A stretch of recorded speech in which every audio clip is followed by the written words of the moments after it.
Now let's head to the Democratic Republic of Congo and the unfolding humanitarian crisis there. Rebels who have captured Goma, the biggest city in the country, have vowed to continue their offensive all the way to the capital, Kinshasa. The rebel leader, who heads an alliance of rebel groups that include the M23, says their ultimate aim is to topple the President Felix Tshisekedi's government, while unconfirmed reports say the Rwandan-backed rebels are currently advancing towards the second biggest city in the mineral-rich East, despite international calls for a ceasefire. Now, the fighting has forced about 500,000 people from their homes, worsening an already dire humanitarian crisis. Well, let's bring in Nigeria's former ambassador to Burundi, Elijah Onyeagba. Thanks for joining me on Newsnight. Thank you so very much. It's my pleasure being here. Let's talk about the situation on ground. The DRC, M23 rebels capturing Goma, now advancing to the south towards Bukavu.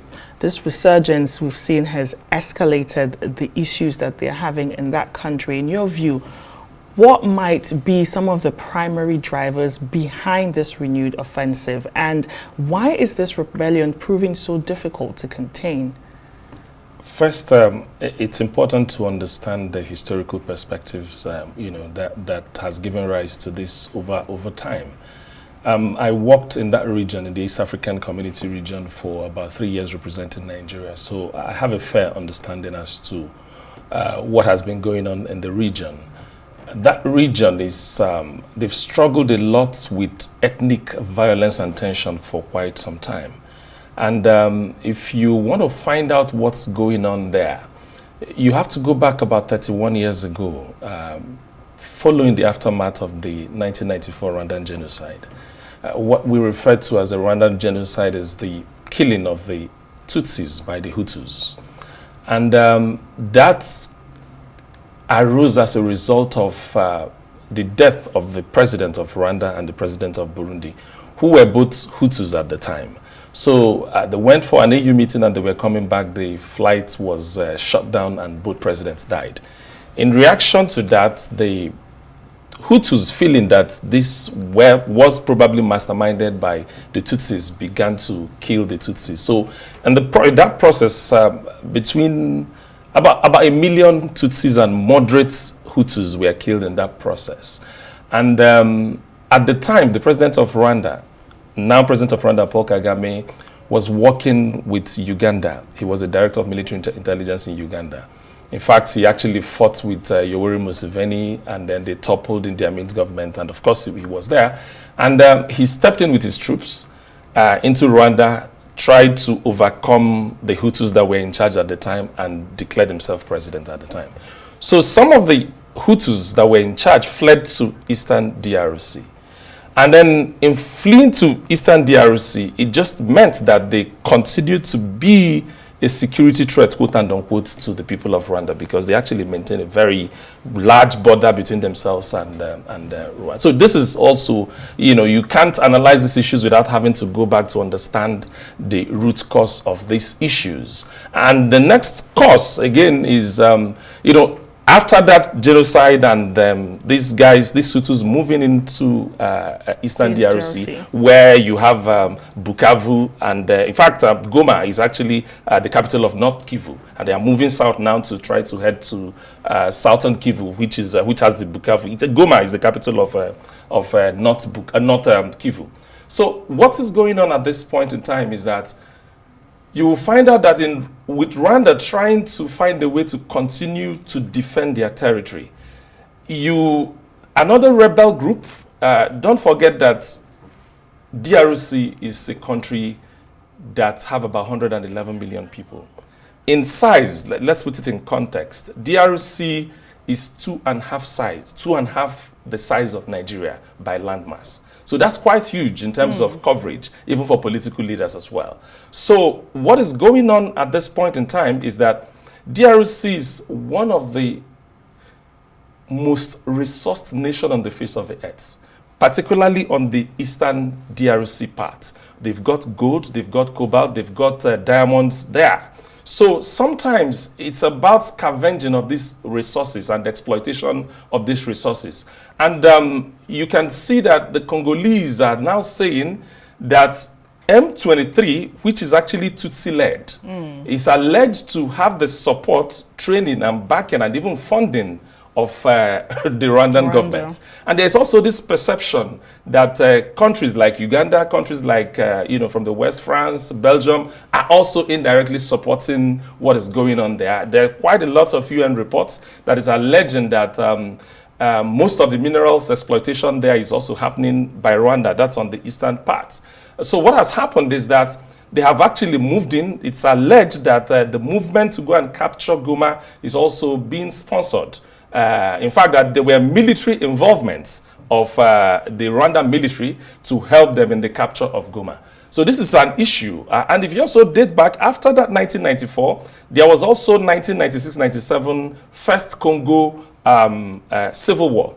And that war was when the president of Rwanda tried to assist Kabila, that's the father of Joseph Kabila, Laurent Kabila, to take over power from Mobutu Sese Seko. And part of that agreement at the time was that Zaire was going to be changed to become Democratic Republic of Congo. But when Kabila took over, after some time, he started having issues with Rwanda. He expelled Rwandan troops that helped him take over power. And that also became a problem because they had to retaliate somehow. So these are, after that war, there was also another war again that happened between 1998 and about 2003.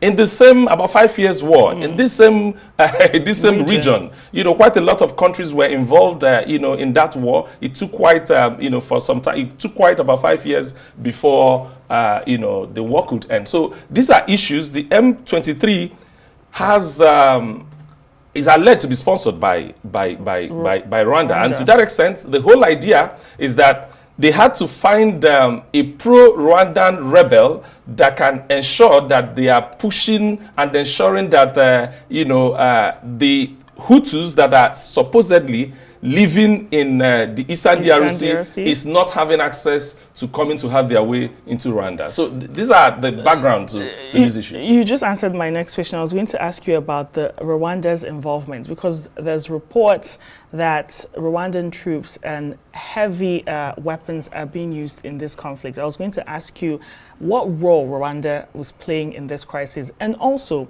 the conflict between relations when it comes to Rwanda and South Africa, with President Ramaphosa accusing Rwanda-backed M23 of killing South African peacemakers. We've been seeing that back and forth. So I wanted to ask you your thoughts on that side of the conflict. It's quite understandable why South Africa is worried, because DRC is a member of the Southern African Development Community, otherwise known as SADC. DRC is also a member of the East African Community, otherwise known as EAC. In fact, in the last 2 days, in the last 4 days, there has been a United Nations Security Council meeting on this issue, just trying to find a way to put pressure for them to de-escalate. But here is South Africa's role. South Africa is in Congo DRC on 2 fronts. The number 1 front is that they have a force, just like we are trying to have in ECOWAS, like a standby force. SADC have got a peacekeeping force presence in that Eastern DRC, supporting the forces of DRC. All right? So SADC have also got some staff. South Africa have also got some staff, some forces that are working with the United Nations peacekeeping force residents there. So they have their soldiers, they have their troops that are there helping to keep peace. So in the last couple of days, within the period of this crisis, about 9 of their troop members have been killed. And the challenge is that he made his, I think he tried to reach out to the president of Rwanda. Rwanda president responded saying that they spoke on the phone, and that in their conversation, President Ramaphosa made it very clear that he had intel that it was the militia that killed the South Africans that were working there. But again, in the statement that was officially released, they were saying that the people that killed the South Africans there were the members of the M23. So that's another issue, because between the conversation that they had and between the statement that was released, there seems to be, you know, some kind of, you know, misalignment. He also, the Rwandan president also went ahead to accuse the president of South Africa to say that he referred to the professional armed force of Rwanda as a militia group, and that shouldn't be. I mean, they are protecting the nation of Rwanda, so they are not militia. And in fact, he went ahead to say that Rwanda was going to actually be ready for confrontation, and he feels that President Ramaphosa is actually not in any position to have conversation on that matter due to certain interest and so on and so forth. There were also President Lorenzo of Angola actually held a meeting, you know, with all of these warring factions. They called, in fact, he was the host of a meeting. They called it the Luanda Accord, which basically talked about modalities for de-escalating tension around Eastern DRC. But I think that President Kagame had actually pulled out of that conversation. I think it was towards the end of Biden's administration. So maybe he feels that he would rather wait for President Trump. And I understand again that there has been a conversation between the U.S. Secretary of State and the president of Rwanda on this issue, just trying to find a way to de-escalate tension around the region. But while diplomatic efforts will continue to go on, there are deep-rooted issues that, you know, that is, you know, in their history, you know, security concerns, political issues that have been there for a very long time. This is, you know, pretty much for a very long time. And these are the issues that I believe that will continue to play out, while diplomatic efforts should also still be ongoing to find a way to de-escalate tensions. Well, thank you so much for your insights on the escalation of a Congo crisis. And we'll have more time to chit-chat about how to de-escalate this crisis that's now involving many other countries. Thank you so much, Ambassador Elijah Onyeagba, Nigeria's former ambassador to Burundi.